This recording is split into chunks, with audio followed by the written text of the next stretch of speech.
welcome to the Ladies That Play podcast. Today, we are joined by saxophonist and educator Dr. Shawna Pennock. Dr. Pennock is the adjunct professor of saxophone at University of Nevada, Las Vegas. She earned her Doctor of Musical Arts degree at the University of Georgia. She holds a Master of Music degree and a Professional Artist certificate from the University of North Carolina School of the Arts, as well as a bachelor's degree with an education certificate from the University of Iowa. She is placed in many prestigious competitions and is a well-known artist in the field of classical saxophone. Good evening, Dr. Pennock, and thank you for joining us to discuss female saxophonist representation. As we know, there are not many professional female saxophonists, and many of them experience challenges due to their gender, and because of this, today we are excited to discuss your experiences and advice for young females such as ourselves who are interested in creating a musical career. Recently on Instagram, you shared stories that were submitted to you about the stereotypes that negatively impacted female students and some of your own colleagues. Can you share what your original expectations for the answers were and why those responses were actually so surprising?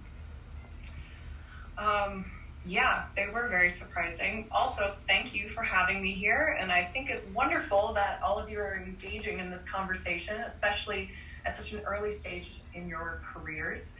A lot of women don't think about these things until much later, so you're just getting a step up, and it can only help. So, going back to your question, I originally posted the story, and I think it ended up being called Women in Saxophone. So I put a little story up. I was like, tell me a story about being a woman in saxophone.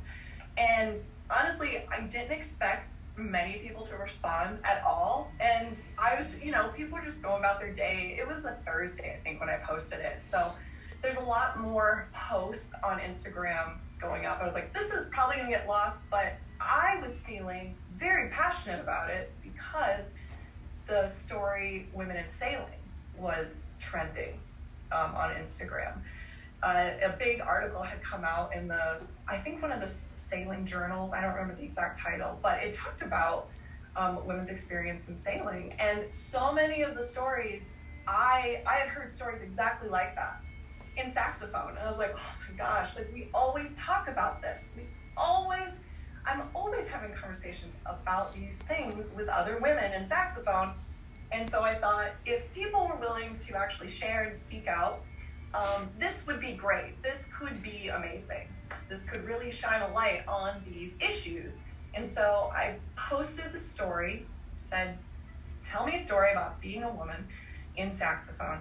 And I guess, well, first I was expecting not many responses, but then the responses that I thought I would get were, I was always expected to bake for the studio meetings, or I was expected to take notes at studio meetings, and, typical studio secretary duties. And we all experienced that. What I was most surprised about was the number of men that wrote it, saying they had seen things happen to women in their quartets and their studios, or they had just witnessed a professional woman talked about for her looks or being objectified rather than being discussed for her accolades or for her accomplishments, and how shocked they were, and also how scared they were to speak up about it. So it was a lot to hear all of that, and I had to be very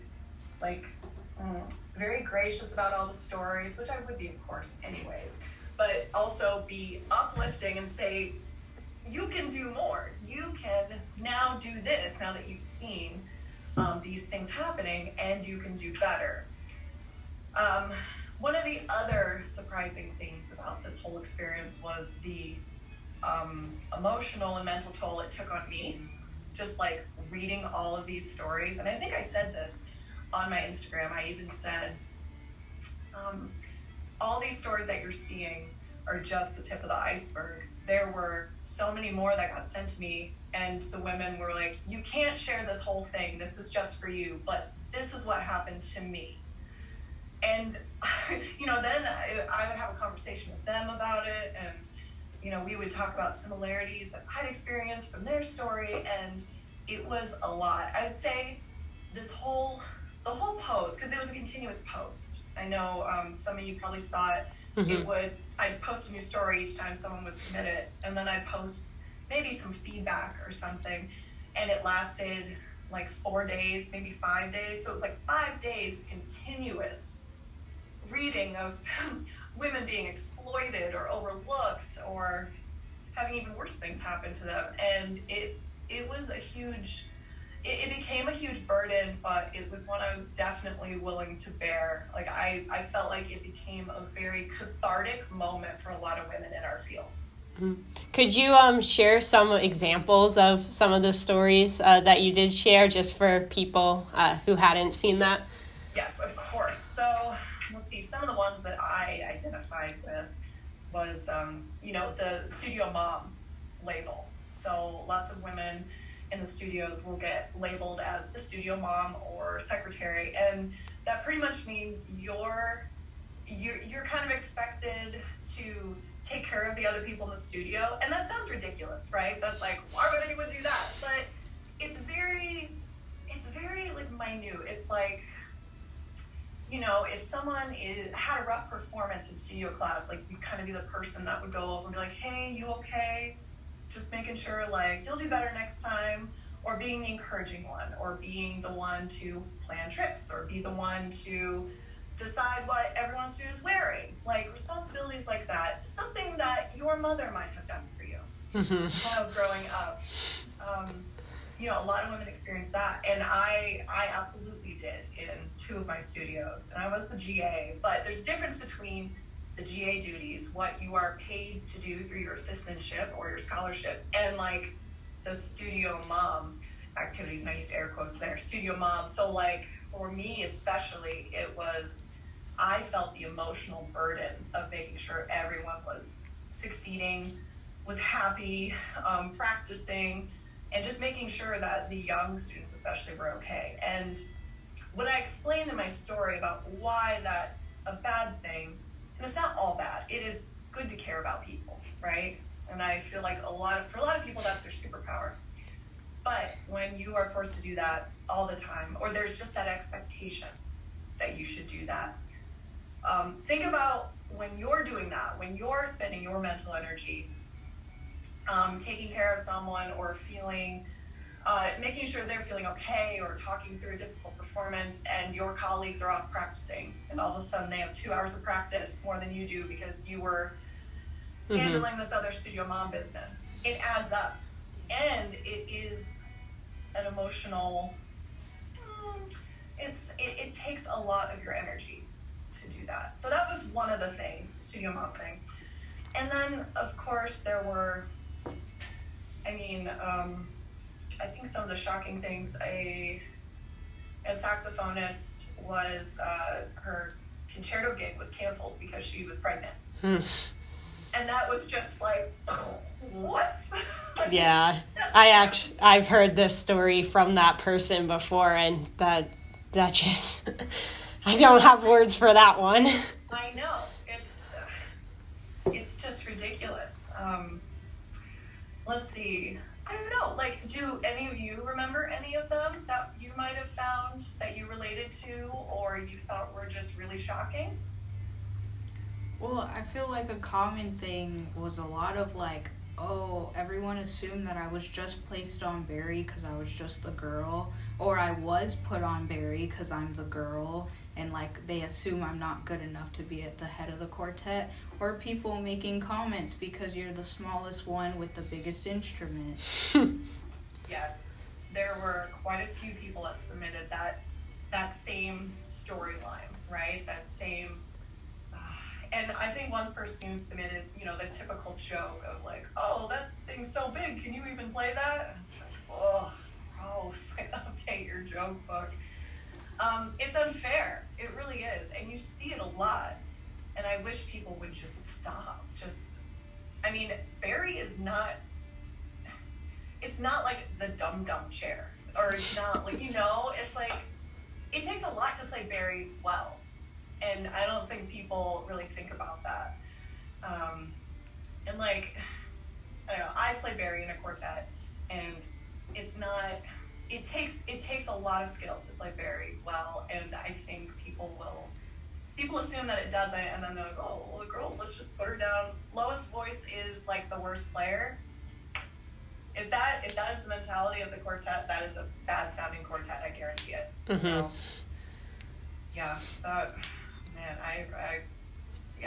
I've experienced that with myself. Yeah. So what steps do you think are being taken, or what steps could we take to kind of like flip this narrative and kind of make it better for women? I'm really glad you asked that, because I think that has been part of the conversation that isn't talked about as much. You know, there's so much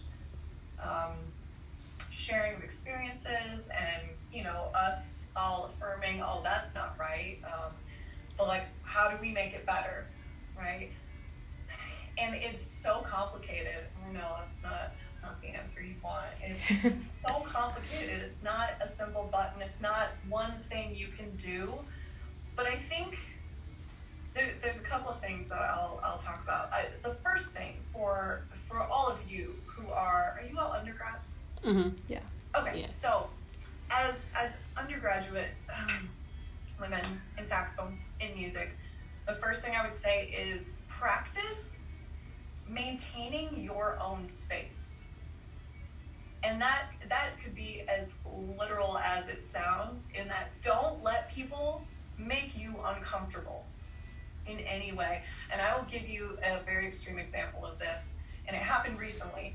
I was walking my dog in Las Vegas. Drivers are a bit...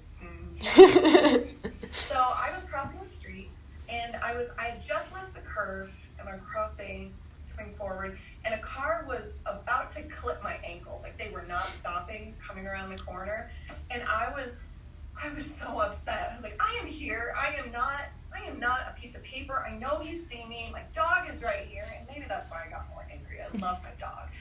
But this car did not stop, and it just slowly turned around, but it was really close, and it was so close. I kicked it with my foot just to like, I am here, bam, and then turned around and like waved at them, and they just sped off. But that was a moment for me. That was like, wow, I maintain my own space. I showed a car. I don't even know how much a car weighs, but I showed a huge car, like, back off.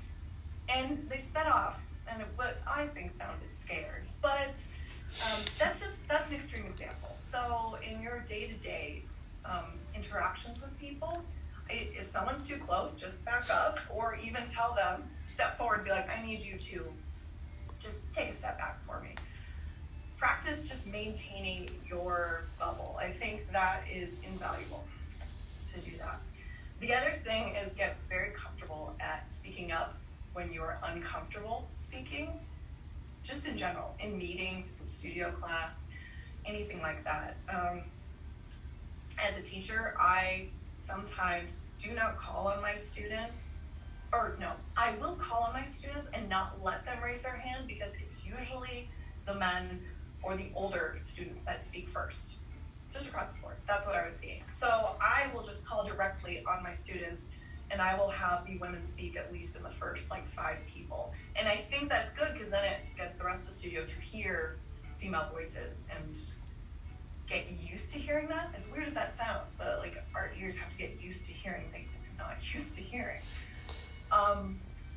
But from your perspective, as someone, I haven't spent a lot of time talking to all of you, so I don't know what your personalities are like, but if you feel like you struggle with speaking up in a room full of people, one trick that I've found is record yourself speaking and listen to it for 30 minutes before you go into that situation, and I promise you'll be like, I have an opinion. You're just so used to hearing yourself talking. And I stumbled across this trick just on accident. I was listening to someone's interview of me, and I was checking it, and then I went into a faculty meeting here at UNLV, and I was giving an opinion on every single thing. So I would encourage you to try that. Speak up if you have a thought about anything. Do not doubt yourself. So those are 2 things you can practice. And that's just for you. That's to make you strong and like confident. And that's the first step. Also, there's psychological evidence that if you stand up tall, sit up tall, that immediately makes you look confident and people perceive you better and treat you better. So then here's the bigger part. All of these things that women experience in saxophone, all these microaggressions, all of these exploitations, these situations, unfortunate situations that we find ourselves in sometimes, and I don't know how you're going to take this, but it's not always the person who's saying the thing or doing the thing's intent. Like they don't realize it sometimes that they are putting you down or making less out of your situation. It is very difficult for the person not being oppressed or exploited to see that in action. Because they don't need to. They don't need to see it to survive. Whereas you all are probably very experienced at seeing these things. So sharing those things with your fellow colleagues, if they don't see them, that is very helpful. Not being afraid to talk about these things as well. But some of the research that I've done, it shows that we have to work on undoing these biases that cause these reactions. And it just happens that biased reactions or biased actions happen when we move and think very fast. So the first thing to do is to slow down and go, okay, is this the right choice? Is this the right thing to say? And when we slow down, it's actually easier to identify when a biased opinion is coming out. And this is something that we can do too. We can always be better at being unbiased because we're all human. We all have biases that we've learned. So yeah, it's about undoing the biases that men have about women, let's say, based on just the family they were raised in or their experiences around other men. But I guess the unfortunate thing is that the people with these biases have to have the mental notion of, I need to do this work. It's like it can't come from women saying, you need to do this work, right? Mm-hmm. And that takes time for someone to be self-monitoring and actually admit, oh, I need to do this. So there's a lot that needs to happen, unfortunately. But your podcast, this is a great start. So yeah, thank you. So one problem that I was directly affected by when I was growing up is the idea that instruments like saxophone and trumpet are for the boys and clarinet and flute are for girls. So I actually started on flute in 4th grade, and then I think, Desiree, you did as well. Yeah. And then I didn't switch to saxophone until 6th grade because I had a really encouraging band teacher. And, I didn't really love flute, but I wanted to be in band. So he encouraged me to do saxophone. But, in 4th grade, I didn't know that was even something I could pick. And no one had told me that. It was just kind of somehow ingrained. So my question for you is, what do you think music educators and even professionals in the field of saxophone could and are doing to help break that stereotype for young musicians who are just starting out? Yeah. You said a lot right there. Yeah, I hear about this all the time. My undergrad is in music ed, so I have a lot of music ed friends, a lot of band directors now, and they talk about this a lot, about how do they make it so each instrument is as welcoming as possible to as many students as possible. So something that I've heard people have had great success with is having a woman and a man of each instrument. So that way the girls are not scared to go up to either any instrument table just because like maybe there's a man sitting there and they're not comfortable with that. So that's one thing that I can do. You know, when I started playing saxophone, I didn't even do the instrument test. I just knew Lisa Simpson played saxophone. I was like, that's it. And that actually leads to the next thing that we can do, and kind of is happening right now, is having more women saxophonists that are visible. And I know the CSW, the Committee on the Status of Women within NASA, that's now, I believe, the Committee on Gender Equity. They just changed their name. But they started an outreach program with their commission. They commissioned a piece to be written for middle school band and virtuosic saxophone solo. And for the first 2 years of the program, I believe it's only women saxophonists that are allowed to play it. It might be women saxophonists and less represented groups of people as well. But the whole idea there is getting underrepresented groups of saxophonists in front of young kids, so the young kids see these people that are making a career on this instrument, and they can think, oh, I can do this too. Just like you were saying, you didn't see it. You didn't think it was possible for girls to play saxophone, right? Just like a lot of women could never see running for president until Hillary Clinton did it. You know, like that was a big thing. That was a huge thing. I mean, and it is very difficult to go for anything unless you see it, unless you see the end point. I mean, I freak out when I don't know every turn in a road, like in a traffic route. I'm just like, oh my gosh, like I have so much anxiety. So I can only imagine thinking about a whole life choice and career choice. If you don't see other women doing that thing, then what chance do you have in doing it?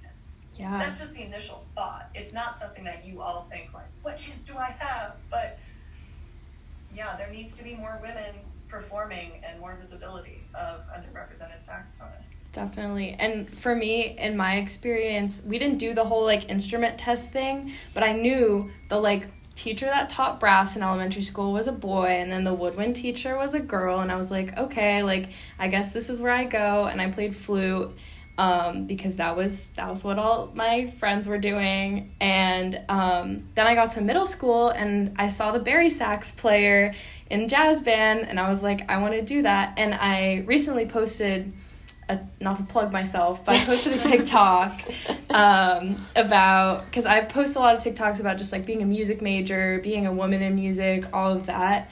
And I posted about kind of making fun of how like so many women who play saxophone start off on flute or clarinet or something girly or prettier like that. And there were so many comments. A lot of people said the Lisa Simpson thing, actually.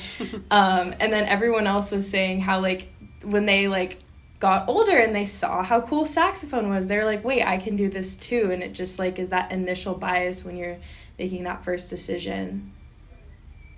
Yeah, it's a huge thing. You know, the other thing that happens in like in those instrument petting zoos or, you know, instrument tryout is if that band director is not good on that instrument, they tend to not put kids on it.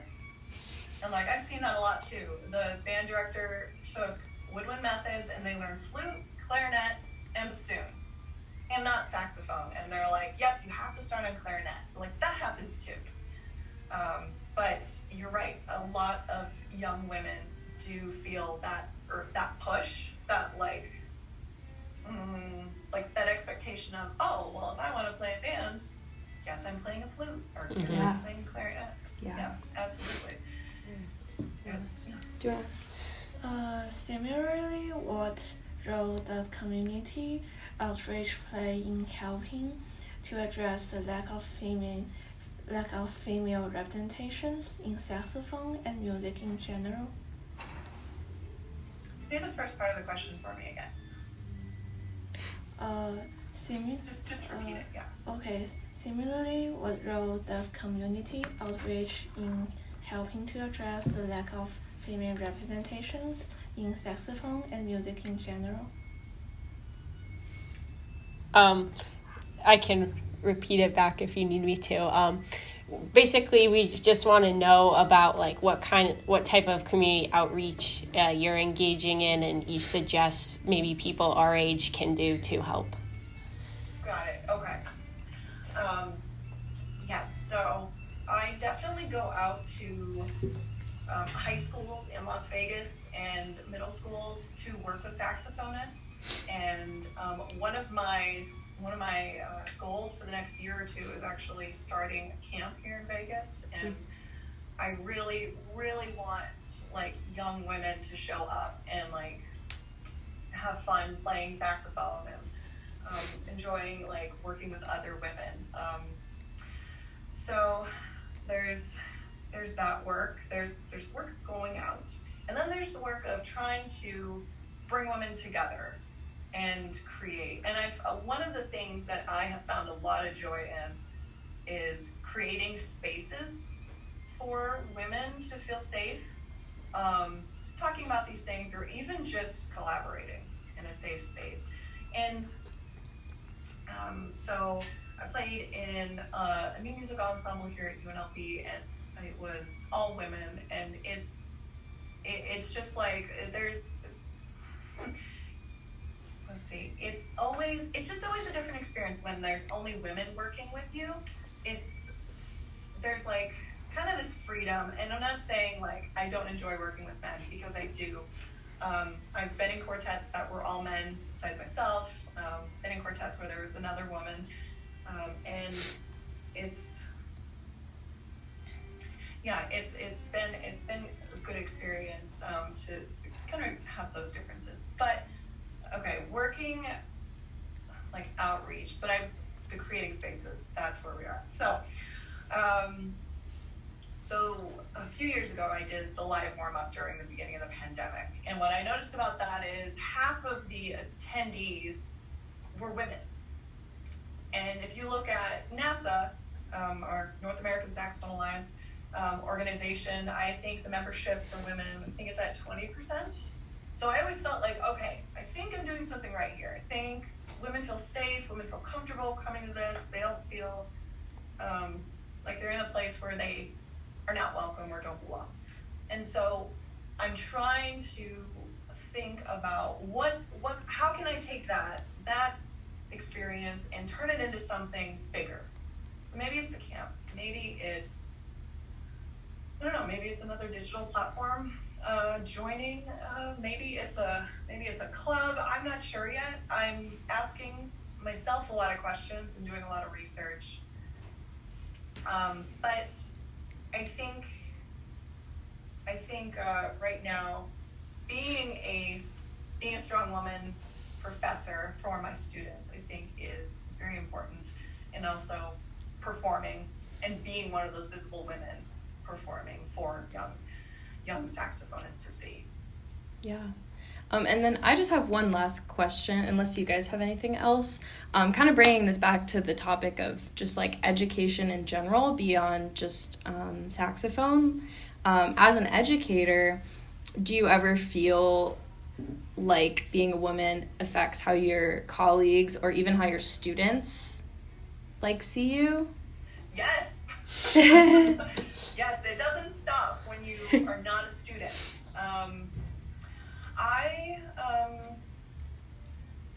In my studio class, so this is like, I don't know what you call it at ASU, if it's studio class or rep class, but where studio comes together, Mm-hmm. and you have students playing and the teacher teaches. I would have, male grad students would interrupt me mid-sentence. And that would happen in coachings too. And I was shocked about it. I was like, what? I know I'm the expert in this room. You're interrupting me. What's happening? And so I talked to them about it one-on-one in lessons. I was like, I was like, I'm sure you're not doing this on purpose, but I want to let you know that in the last quartet coaching, you interrupted me about 3 times when I was mid-sentence telling you something. And they were really horrified that they had done that. Sometimes I guess they don't realize it, or my voice doesn't register in the brain. I'm not sure. But that happens to me still. I'm in my 4th year teaching, and I get interrupted by male students, male colleagues as well, sometimes. That's a constant thing. I tend to get interrupted, and with students, I don't like stop them mid-track, but when faculty do it now, I stop them and go, oh, I didn't finish yet, hold on, and I finish my sentence, and I'm like, okay, it's your turn. So, and I think that helps them be aware of that. If they get angry about it, I usually talk to them later and just explain, hey, you do have a tendency to interrupt me. I still like you as a person, but like, just don't interrupt me. And then the other things, sometimes after performance, I'll get more comments on my clothes than the sound that's coming out of my saxophone. I know that's, you see the heads nodding. I think that's a common one, unfortunately. A lot of people experience that, and I think one of the biggest things that I struggle with still is how much energy I put into thinking about what I'm going to wear. And because that happens, it's like, do I want them to comment on my clothing? I want them to focus on the music, but like I want to look great and I want to feel great. What does that mean? How do I want to look pretty? Not really at this point in my life. I'm like kind of over feeling pretty. I want to look fierce, and I want to like maybe look intimidating. Maybe I want to be able to like run off the stage. I feel like as women, performing women, we put a lot of burden on ourselves to look a certain way.